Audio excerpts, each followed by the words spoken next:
ഞാൻ മൈക്കെടുത്ത ഒന്നല്ലെങ്കിൽ എയറിലോ അല്ലെങ്കിൽ വേറിലോ. കാരണം പറയാനുള്ളത് ഞാൻ കൃത്യം പറയുകയും ചെയ്യും. അതിന് ഞാൻ മടി കാണിക്കാറില്ല. എല്ലാം വളരെ ക്ലോസ് ടു ഹാർട്ടായിട്ടുള്ള സലാം ബുഖാരി സിദ്ദിഖ പറഞ്ഞ പോലെ തന്നെ എപ്പോഴാണ് പരിചയപ്പെട്ടെന്ന് ഓർമ്മയില്ല. ജനിച്ച അന്ന് മുതൽ കണ്ട പോലെയാണ്. കാരണം ജാക്കി ചാന്റെ മാസ്റ്ററിന്റെ പോലെ പുള്ളിയിരിക്കുന്നത്.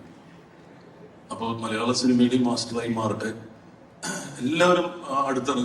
ഗോപി സുന്ദർ എല്ലാ ആക്ടേഴ്സിനെ കൊണ്ട് പാടിച്ചിട്ടുള്ളവരാണ്. എന്നെ കൊണ്ടുവരെ പാടിപ്പിച്ചു. മംഗ്ലീഷിലെ ദുൽഖറിനൊപ്പം മംഗ്ലീഷോ എന്നുള്ള പാട്ട്.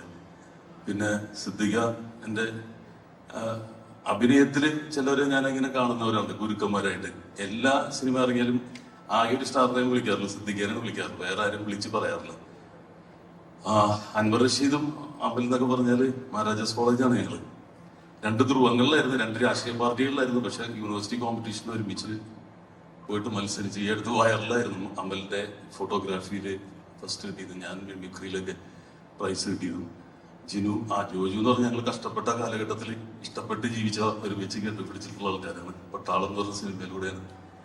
പട്ടാളക്കാരായിരുന്നു. പക്ഷെ മാർച്ച് പാസ്റ്റ് ഒന്നും അറിയില്ലായിരുന്നു. ഞങ്ങൾ രണ്ടുപേരും 6 അടിയുള്ള ആൾക്കാർ. ലാസ്റ്റ് ലാൽജോ സാർ പുറകെ പിടിച്ച് നിർത്തി. കാരണം ഒരാളിങ്ങനെ കാണിക്കുമ്പോൾ ഞാൻ ഇങ്ങനെ കാണിക്കും.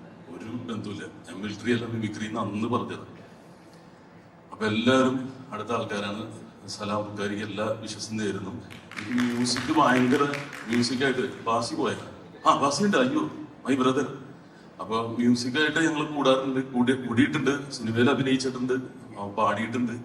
വീക്കെൻഡിന്റെ മ്യൂസിക് പോലെ തോന്നി എനിക്ക് ആദ്യത്തെ ഇലക്ട്രോണിക്. ഭയങ്കര സ്റ്റൈലിഷ്, ഭയങ്കര രസമായിട്ടുണ്ട്. ഞാൻ അതിന്റെ ഒരു ഫാനാണ്.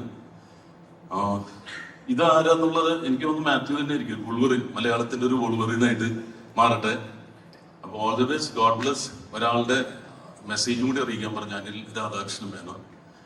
ചാച്ചു, നമ്മളെല്ലാം ചാച്ചു എന്ന് വിളിക്കും. അദ്ദേഹത്തിന് വരാനിരിക്കുകയായിരുന്നു ഞങ്ങൾ ഒരുമിച്ച്. പക്ഷെ അദ്ദേഹത്തിന്റെ അപ്സെറ്റായി. എന്താ പറ്റിയതെന്നുള്ളത് ഞാൻ പറയരുതെന്നും പറഞ്ഞു എൻ്റെ അടുത്ത്. എന്നെ പേടിയെ വിളിക്കുക, ഞാനത് വിളിച്ച് പറയുമെന്നുള്ളത്.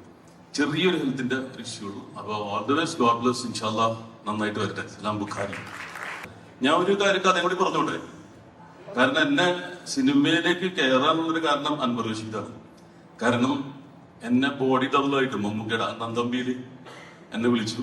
അപ്പൊ അൻവർ പറഞ്ഞു, ഞാനൊന്നും അല്ല കേട്ടോ, മമ്മൂക്ക പറഞ്ഞിട്ടാണ് തന്നെ വിളിച്ചത്, അല്ലാണ്ട് തന്റെ ശരീരം ഉപയോഗിക്കാൻ വേണ്ടി മാത്രമല്ല എന്ന് പറഞ്ഞു. ഞാൻ പറഞ്ഞു എനിക്ക് സന്തോഷമുള്ളൂ. മമ്മൂക്കയുടെ അത്ര ക്ലോസ് അല്ല. അണ്ണൻ മമ്മൂക്കയാകുമ്പോ ഞാൻ തമ്പിയാവും, തമ്പി മമ്മൂക്ക പോകുമ്പോ ഞാൻ അണ്ണനാവും.